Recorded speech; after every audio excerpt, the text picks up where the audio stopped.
అందరికీ నమస్కారం. నేను మీ గోపాల్ అయ్యంగార్. 25వ తారీఖు మే నెల 2025 నుంచి 31వ తారీఖు మే నెల 2025 వరకు మేషరాశి నుంచి మీనరాశి వరకు వార ఫలాలు ఎలా ఉందో ఈ రోజు తెలుసుకుందాం. ఇది ఆదివారం నుంచి శనివారం వరకు, అశ్విని నక్షత్రం నుంచి పుష్యమి నక్షత్రం వరకు, అలాగే త్రయోదశి తిథి నుంచి పంచమి తిథి వరకు ఉంటుంది. అలాగే ఈ వారంలో గ్రహస్థితులు కానీ చూసుకుంటే చంద్రుడు అశ్విని నక్షత్రం నుంచి పుష్యమి నక్షత్రం వరకు, అంటే మేషం, వృషభం, మిథున రాశుల్లో కర్కాటక రాశి వరకు ప్రయాణిస్తున్నారు. అలాగే గురువు మిథున రాశిలో, సూర్యుడు బుధుడు వృషభ రాశిలో, కుజుడు కర్కాటక రాశిలో, కేతు సింహరాశిలో, అలాగే రాహు కుంభరాశిలో, శుక్ర శని గ్రహాలు మీనరాశిలో సంచరిస్తున్నాయి.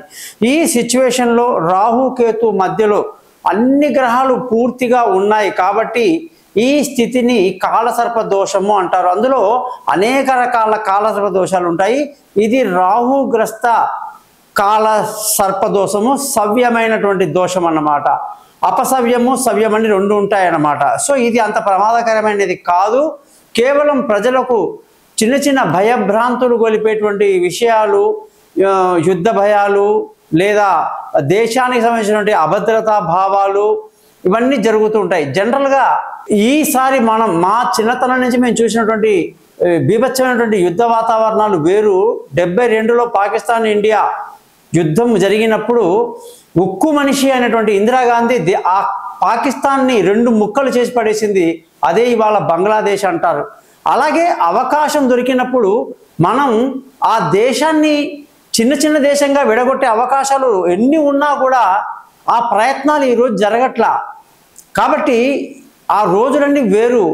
ఇలాంటి రాహుకేతు స్థితి వల్ల కొంత అలజడి ఉంటుంది, అది పెద్దగా ఉండదు. త్వరలో ఇవన్నీ కూడా సమసిపోతాయని తెలియజేస్తూ, జ్యోతిషపరంగా మీరందరూ నన్ను కాంటాక్ట్ చేయండి. అలాగే ఈ ఛానల్ని సబ్స్క్రైబ్ చేయాలని ఆశిస్తూ, ముందుగా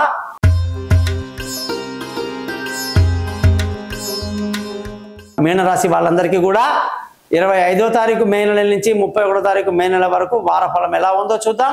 ఈ రాశి వాళ్ళందరికీ కూడా గురువు యొక్క మార్పు ఎంతో ఆనందాన్ని కలిగిస్తుంది. మిథున రాశిలోకి గురువు రావడం వల్ల ఆత్మవిశ్వాసాన్ని బాగా కలిగి ఉండి ముందుకు దూసుకు వెళ్తారు. విందులు వినోదాల్లో పాల్గొంటారు. ఆనందకరమైన రోజులు చూస్తారు. ధన ఆదాయం చాలా బాగుంది. కుటుంబ సంతోషం కుజుడు బాగా ఇస్తున్నాడు. పిల్లల చదువు పట్ల మంచి శ్రద్ధని కూడా మీకు కలిగిస్తున్నాడు. మీనరాశి వాళ్ళకి శుక్రుని యొక్క అనుగ్రహం సరిగ్గా లేకపోవడం వల్ల బంధువుల యొక్క, స్నేహితుల యొక్క సహకారాలు పెద్దగా లభించదు. అలాగే శుక్రగ్రహానికి చిన్న పరిహారం చేసుకుంటే మంచిది. విలువైన వస్తువులు, వాహనాలు, భూములు, ఇతరత్ర ఆభరణాలు కొనడానికి బుధుడు అంగీకరించడం లేదు. బుధుని యొక్క మార్పు వల్ల ఇప్పట్లో ఏ లావాదేవీ చేసినా ఈ వారంలో నష్టానికి గురయ్యే అవకాశాలు ఎక్కువ ఉన్నాయి. అలాగే తల్లి ఆరోగ్యం పట్ల శ్రద్ధ వహించాలి. మీనరాశి వాళ్ళకి సంతోషకరమైన వార్త ఏంటంటే పిల్లల చదువులు, విదేశీ యానాలు, దూర ప్రయాణాలు, తెలివైన నిర్ణయాలతో ఈ వారం అంతా ఎంతో ఆనందంగా గడుపుతారు. ముఖ్యంగా ఈ రాశి వాళ్ళకి సంపూర్ణమైన ఆరోగ్యాన్ని సూర్యుడు ఇస్తున్నాడు. శత్రువులు మిత్రులు అవుతున్నారు. అప్పుల బాధలన్నీ తీరిపోతున్నాయని చెప్పి మీనరాశి వాళ్ళకి సూర్యుడు అనుగ్రహం బాగుంది. భార్య భర్తల మధ్య గొడవలు, ఇబ్బందులు, అభిప్రాయ భేదాలు ఉంటాయని చెప్పేసి బుధగ్రహం చెబుతున్నాడు. మరి బుధగ్రహానికి పరిహారం ఖచ్చితంగా చేసుకోవడం మంచిది. విష్ణు సహస్రనామం చదవడం వల్ల బుధగ్రహానికి పరిహారం అవుతుంది. ఆరోగ్యం పట్ల శ్రద్ధ వహించాలి. ముఖ్యంగా భార్యాభర్తల మధ్య గొడవలు, తగవులు రాకుండా చూసుకోవాలి. ప్రేమికులకు అంత అనుకూలంగా లేదు. పెళ్లి కాని వాళ్ళకి ఇప్పట్లో శుభవార్తలు లేవు. దూరంగా ఉన్న భార్యాభర్తలు అలాగే ఉండనివ్వండి. పార్ట్నర్షిప్లో లాస్ అయ్యే అవకాశాలు ఎక్కువ ఉన్నాయి. మరి మీనరాశి వాళ్ళకి అదృష్టంగానే చూసుకుంటే కుజుడు అదృష్టాన్ని బ్రహ్మాండంగా ఇస్తున్నాడు. పెద్దల యొక్క ఆశీస్సులు, తల్లిదండ్రుల యొక్క మన్ననలు, మామగారు అత్తగారి యొక్క ప్రోద్బలాలు బాగున్నాయి. ధర్మంగా ఉంటారు, న్యాయంగా ఉంటారు, అదృష్టవంతులు అవుతారు. గురువు యొక్క అనుగ్రహం కూడా ఈ రాశి వాళ్ళకి బాగుంటుంది. మరి మీనరాశి వాళ్ళకి ఉద్యోగంలో ప్రమోషన్లు గతంలో ఎప్పుడూ లేనంతగా డిమాండ్ ఉంటుంది. మీకు ప్రమోషన్లు, ఇంక్రిమెంట్లు, పై అధికారుల ప్రశంసలు, అనేక రకాల శుభవార్తలు, కొత్త ఉద్యోగంలో అవకాశాలు, ఇంటర్వ్యూలు సక్సెస్ అవ్వటము, నిరుద్యోగులకు ఉద్యోగం అన్నీ కూడా అద్భుతంగా ఉంటాయి అని చెప్పేసి కూడా ఈ రాశి వాళ్ళకి మనం చెప్పాలి.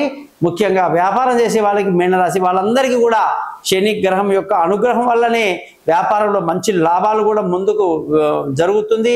ముందుకు దూసుకు వెళ్తారు. ఎటువంటి ఇబ్బంది లేదు. కానీ ఖర్చులు అధికంగా ఉంటాయి. అలాగే ఏలినాటి శని ప్రభావం వల్ల శని గ్రహానికి పరిహారం చేసుకోవాలి, బుధ గ్రహానికి పరిహారం చేసుకోవాలి. మిగతా అన్ని గ్రహాలు కూడా అనుకూలంగా ఉన్నాయి. కాబట్టి మీరందరూ కూడా జ్యోతిష్యం కొరకు నన్ను కాంటాక్ట్ చేయండి. మీ జాతకాలు తెలుసుకోండి. మీ date of birth, time of birth, place of birth ఈ నెంబర్కి పంపించండి. మీ జాతకాలు 58 పేజీలు రెడీ అవుతాయి. మీతో 20 నిమిషాలు మాట్లాడి పరిహారాలు చెప్పి జాతకాన్ని మీకు మెయిల్ చేయడం జరుగుతుంది. అలాగే ఈ ఛానల్ని సబ్స్క్రైబ్ చేయడం ఎప్పుడూ మర్చిపోవద్దని చెప్పి తెలియజేస్తూ మీరందరూ కూడా జ్యోతిష్యం కొరకు నన్ను కాంటాక్ట్ చేస్తారని ఆశిస్తూ సర్వే జనా సుఖినో భవంతు.